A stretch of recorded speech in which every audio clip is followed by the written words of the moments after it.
after getting confirmation that he was wrong and there's no law requiring the lawyer to identify himself in this situation, the cop is so petty that he is willing to follow him out of town until he commits a traffic violation.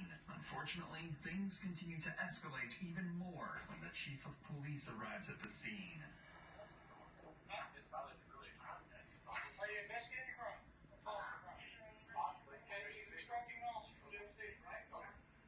The officer has the legal right to make contact with you, that's no problem. And you're instructing that. I'm not here to listen to you. I'm here to tell you what's going on.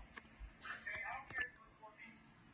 Okay? We've all got cameras on. This is the problem. Okay, you're instructing an officer to do his duty. So now you're under arrest, unless you want to report. Okay?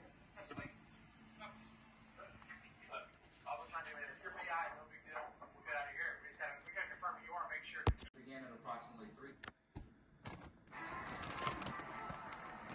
Why are these so bad? If I would have used kayaks to book our car, we could have saved on our trip instead of during our trip. Kayak. Search one and done.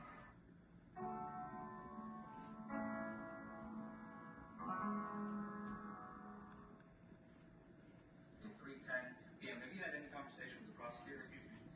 I can't see the witness. The prosecution quickly asks defense attorney Larry Foreman to move the podium right as he asks if the officer had talked to the prosecution beforehand. Though this could be a genuine request, it could also be an attempt at throwing Foreman off by interrupting his hard-hitting question. Have you had any conversation with the prosecutor? Yes, I have had conversation, and he made it very clear that we are not to discuss.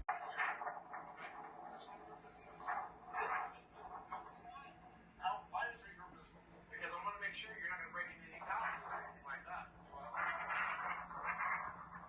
I don't know. You have a ladder. You have a ladder. Now the cop is starting to get more aggressive. You can tell that he's upset that the man won't listen to him. Sometimes cops just expect everyone to do what they say without question, but this lawyer is not about to let that happen.